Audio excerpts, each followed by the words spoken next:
তো একটা হলো জি বাংলা, একটা হলো স্টার জলসা, আর একটা হলো স্টার প্লাস। জামাই তো মাশাআল্লাহ 67 আমার দালাইছে, আর বউ মাত্র 3টা নিছে। ওকে জান। আর বউরে কইছি, ওই তুমি একটা কাম করো, আমার ঘুম থেকে উঠতে একটু দেরি হবি, তুমি সকালে বাজারে গিয়ে কিছু মাছ টাছ কিনে নিয়ে এসো ডার্লিং। বাচ্চা দুধ খাইতেছে আর এমাদা তাই না টিভি দেখতেছে, আর বাচ্চা এমনি কান্নে কিনে চাইতেছে।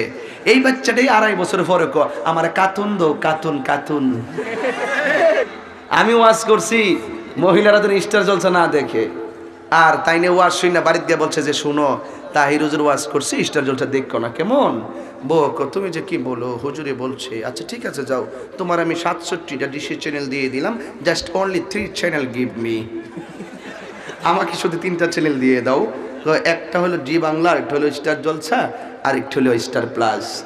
জামাই তো মাশাআল্লাহ 67 আমার দালাইছে, আর বউ মাত্র 3টা নিছে। ওকে জান।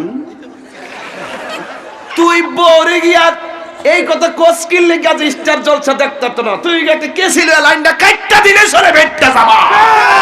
হাতটা বল ঠিক না বলো। এটা কেমন? রাত্রেবেলা 12টার পরে আইসি আমরা বাড়িতে, আইয়া ইচ্ছা মতো সকালবেলা ঘুমাইতেছি, আর 500 টাকা বালিশে নিচে রেখে দিছি।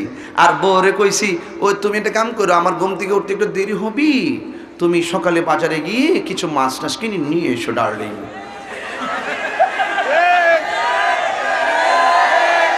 কথা বলেন ঠিক কিনা বলেন? বাজারে যাওয়ার দায়িত্ব কি বউর না জামাই? তোরে জামাইয়ের হাতের চাবিটা বউর হাতে দিল কে? জামাই। এই জন্য জামাই খাইব সবার আগে ফিরা। মা রাত্রেবেলা ইচ্ছা মতে 12টা 1টা পর্যন্ত এমনে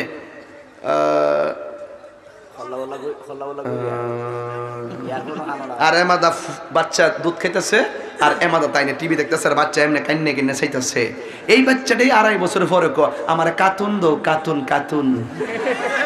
এটার জন্য দুষ্কার মার, দোষ মার। গাছ ভালো ফল ভালো, কথা বলেন ঠিক না বেটে? এখন কইবেন হুজুর এটা আবার কি তা করেন, গাছ বালা ফল বালা মানে এটা কি তা এক বেড আমার হিদিন এক হুজুর আমার লাগে দোয়া করেন আমি যাতে 1 নম্বর একটা মেয়ে পাই। হ্যাঁ, আমি যেন বালা একটা মেয়ে পাই। আমি আসলে বালা একটা মেয়ে পাইবে কেমনে? তুই ঠিক, তুই যখন ঠিক হয়ে যাবি গা, তখন অটোমেটিকলি তুই বালা একটা মেয়ে পাইবি। আর তুই যদি লুচ্চা হস, তুই লুচ্চা মেয়ে পাইবি। কি ঠিক কিনা কন? কথা কনা, কথা কনা, কথা কনা। আর আমি কই না তো, আল্লাহর কোরআনে মোবাইল থেকে হইলে তোর আমার ওয়াজে পর্দা হইতো না। ঘরের জামাই ঠিক, বউ ঠিক, বাবা ঠিক, মেয়ে ঠিক। কথা বলেন না কেন? বাপে যদি গিয়া নামাজের টাইমে টেলিভিশন দেখে, তো ফুতে ক্রিকেট খেলা খেলবে, এটা স্বাভাবিক ম্যাটার। কথা বলেন ঠিক কিনা? বাপে মসজিদে নামাজি হইতেইব, এরপরে শুধুমাত্র ফুতের কোন না, ফুতের সাথে লইয়া মসজিদে যাইতেইব। কথা বলেন ঠিক কিনা বলেন?